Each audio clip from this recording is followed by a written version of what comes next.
Got a couple sticks of wood. It's not real cold today, but it's chilly enough to have a fire. Say hi to the Prince of England. The Prince of England? Are you the Prince of England right now? You look very regal. Tied into this wheelchair with a pair of pants. Yeah. Regal. That one.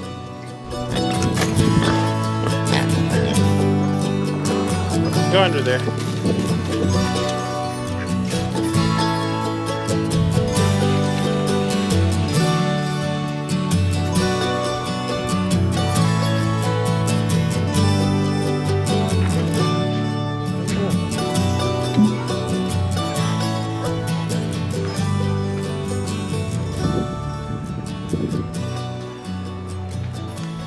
We were just in here talking about how having 5 kids is, how many, do we have 5 kids?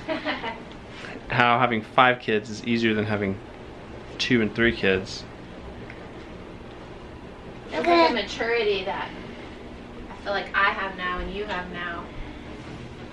I don't know, I think it's mature, it's, people look at. It's letting go. It's letting go. Yeah, people look at you and you have 5 kids and they say, oh, I couldn't do that. But the thing is, if you had 3 and then you had 4 and then you had 1 more, then you would be doing it. That's a joke. But what I'm saying is that actually most people could do it, and in some ways it gets easier. I think so. Some of you all who have 5 kids and have 5 teenagers may be just sitting back and laughing at us right now. Basically what Bree was just remembering is how when we had 2 and 3 little kids, it just felt desperate all the time. I was telling him that if I just put myself and my memory back into that time, I literally could cry real tears because of how hard it was. And it doesn't feel that way to me now. It feels wonderful most days. Yeah. And it's not, and Grace said, well, were we fighting all the time, talking about the kids fighting, and they weren't really big enough to fight all the time, so no. I was just telling her, it wasn't them, it wasn't the children that made it hard, it was just my own couple of things, inability to know how to take care of myself, really. I was just always in a place of desperation and overwhelmedness, and then just not knowing how to make quick meals and clean real quick up and get rid of things, I don't know, and get what I needed. And I don't even mean a spa day. I would actually take days all the time and go, but I would come home and it would all still be there. I think it was me that had to figure out. I think then we were more felt like we needed a break from family more. Yeah. And now more we feel like a break is with family. It's kind of like you've just accepted that this is your life. Whereas then, when we just had 2, we were still kind of fighting for autonomy. The autonomy and the freedom of when we were single and childless. And now, really, a wonderful day is a day where we have no agenda and we just get to be with our kids all day, but have nothing we have to do. I was just looking at this dude here, and just kissing him and thinking to myself how I would never look back on my life and think that I spent too much time kissing my babies. Never. And thinking about how I'm gonna really miss this man when he gets older. I'm gonna miss him being a baby, but then he'll be a big boy and he'll be learning stuff outside with Daddy, and he'll be just showing us all the cool and sweet things that he's learning. When he's 1 year older than I am right now, I will be 19. I know, it's amazing to think about, isn't it? You'll be an awesome 19-year-old big sister. Well, when he turns 10, I'll be 18. But 4 days after, I'll be 19. I think too, something that's really slowed me down lately is realizing I have a big girl and a baby, and it almost kills me that she is so grown up, and I'm just realizing that I just want to take everything out of my life that distracts me from being present with my kids. I haven't gotten there yet, but I just started working on it really diligently. and trying to just have time to listen to my girls right now because they need me to just listen a lot of times, and I'm busy. I don't want to be busy all the time. I know you've thought about this a lot and have said this a lot. What would you say to a mom or mom and dad who's struggling with having a few very young kids and just struggling in life? Feeling like asking themselves like if they should even be parents. I've asked myself that question so many times. I get to cry. I really have, but I haven't asked myself that since having him. Like, it's been such a blessing. Can we go to the pool? It's really cold outside. 30 degrees outside and windy. I guess we could go to the Y in Asheville. Like an hour and a half away. Probably not, Joy. What would I say? The problem is that there are things that you can do, but I also think that you kind of just have to go through this like dying to yourself. That doesn't mean you don't take care of yourself, but it's like this expectation that you're gonna have. I don't know, it's like this thing inside of you that just like needs to be alone and independent. That goes away after a time. All I can say is that here's the thing, you're the parents and you can make your life how you need it to be. You can have as many things or as little things as you need to have peace in your home. You can have as many systems or as few systems as you need to have peace in your home. You get as much help or as little help as you need to have peace in your home. Set the rules that you need to have peace in your home. Like, oh, wow. And I think that's something that all parents need to hear, is that you're the parents, and be empowered to create the home that you want. There's great resources for that, but my baby's starting to fall apart. He wants boobies. Well, he wants Dada. Oh, maybe he did want Dada. That is so cute. Did you want Daddy? What about people? See, the challenge is that it's not like you're just a parent in a perfect world. It's you're a parent, and then you have all these things you have to do, and you don't have enough money, and you're working too much.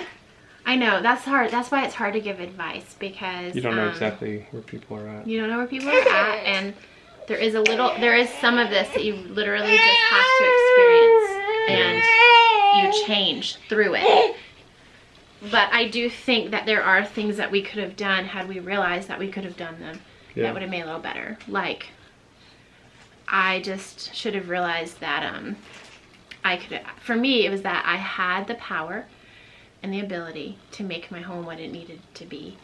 And for me too, I think honestly, like, counseling has helped me a lot, because I would listen to the voices all the time that told me that I was ruining my children and that I was the worst mother ever.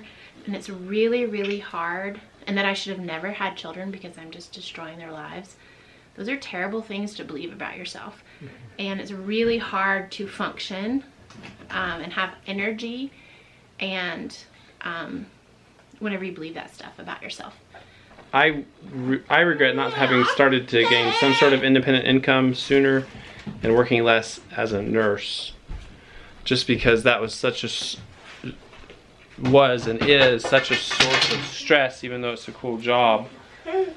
I wouldn't even recommend starting a YouTube channel as a business in and of itself, but for us it has been a significant income source, and it's really freed us up in a lot of ways.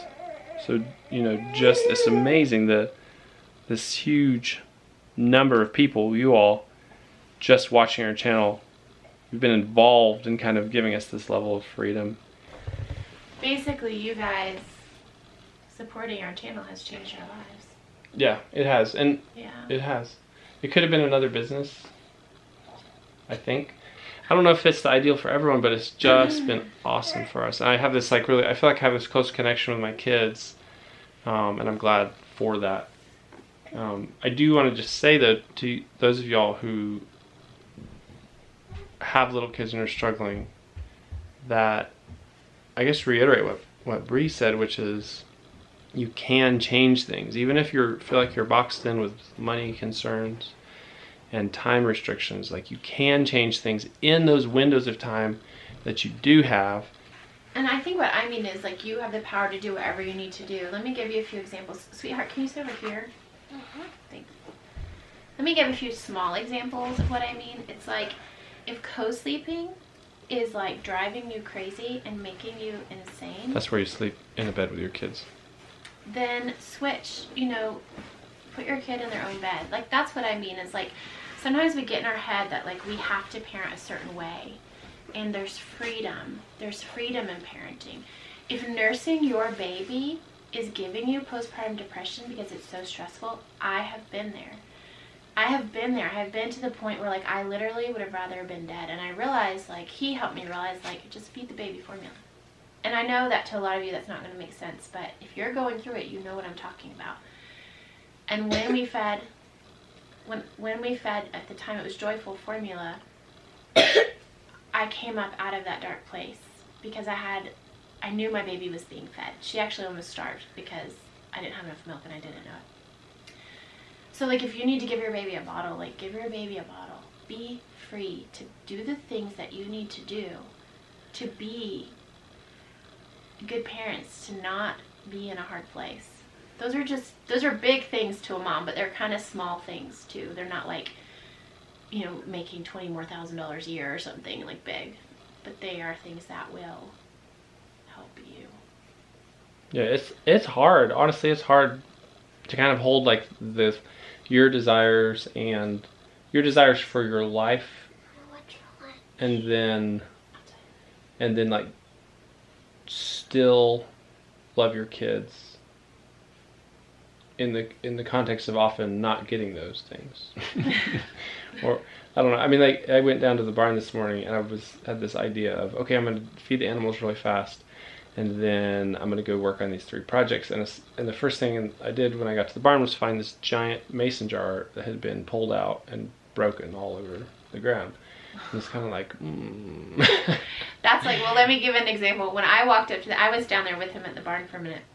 And when I walked back up to the house, I came in and Brighton had poured an entire bag of tiny little lentils all over his bed, all over his rug, and all over his floor in his room. So, I mean, that kind of thing used to would have, like, crushed me, though.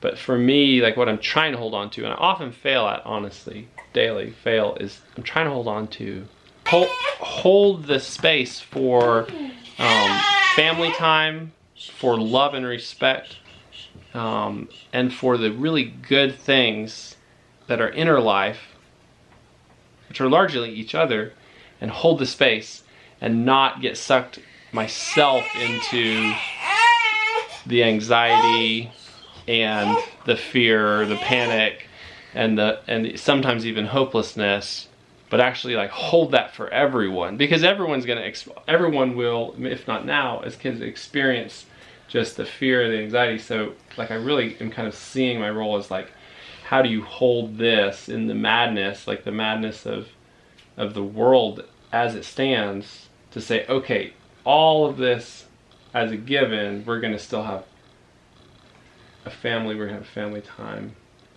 and we're going to hold on to these things as being important, because I think the risk is that you can just, like, lose that.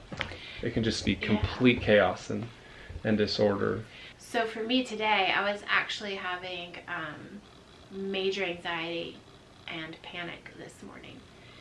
And I have learned over time that when I'm having those feelings, that I must stop everything I'm doing and identify why I'm having those feelings and address it. Or if I don't, which a lot of times I don't,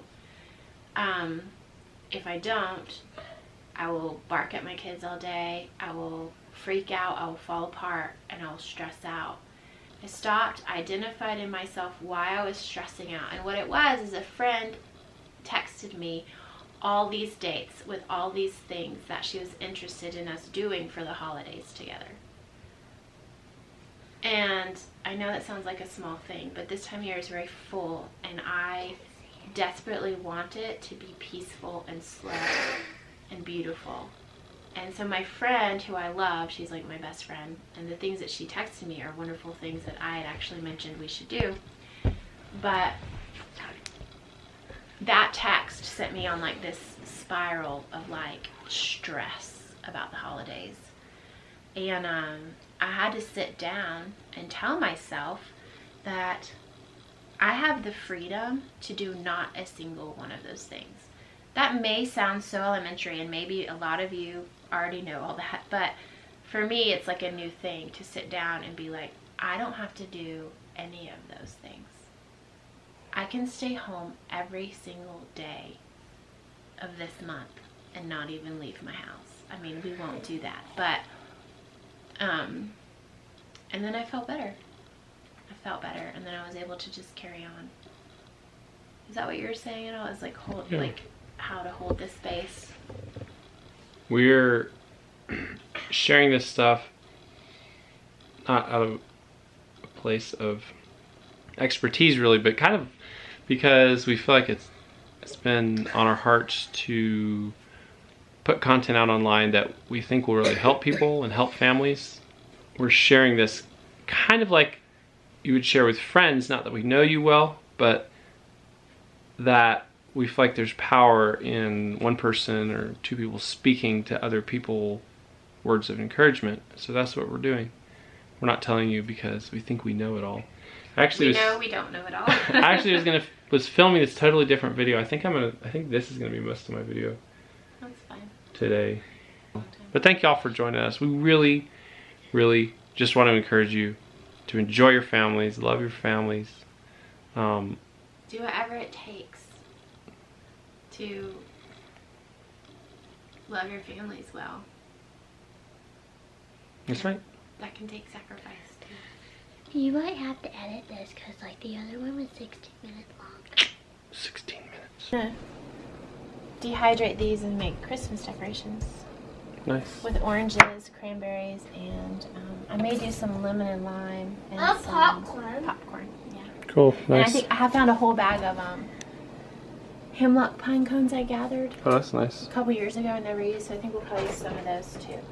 So we'll just let the kids make them, and it's part of our Advent study.